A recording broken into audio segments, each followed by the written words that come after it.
The best way possible, try to explain what the God factor is.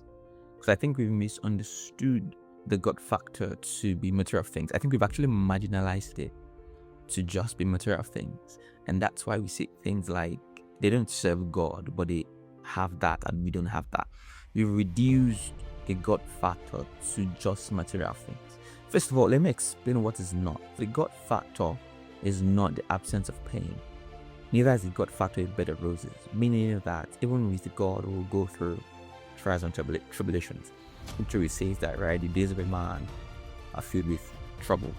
So the God factor, right, is not the absence of pain.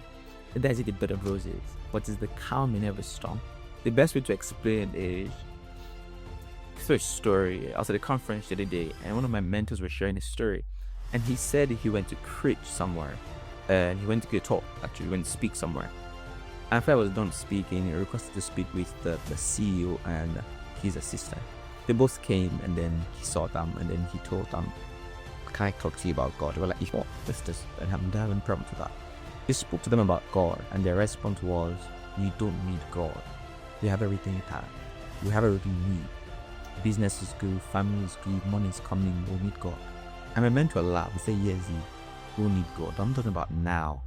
I'm talking about when life is not good. I'm talking about when money is not coming in. I'm talking about when business is good. When troubles hit, then you will need God. They eventually give their life to Christ. But here's the point of the story. Is that the God factor is, and I'm not only saying the God factor comes in only when there is issues. And we must also not limit the God factor to only when there is issues or when there is troubles. No. But the God factor is the calm in every storm. The God factor is the tranquility, is the peace, is the serenity, is the sereneness, if I can use that word, in every tribulation. The God factor is the peace that in a world of chaos, in crisis, and everything going on, the God factor is that your sounding board, is that sounding board in your heart again, knowing that I'm not in this alone. The God factor is I will never leave you nor forsake you. Not that there will not be troubles, trials, or tribulations, but it's that I will never leave you nor forsake you.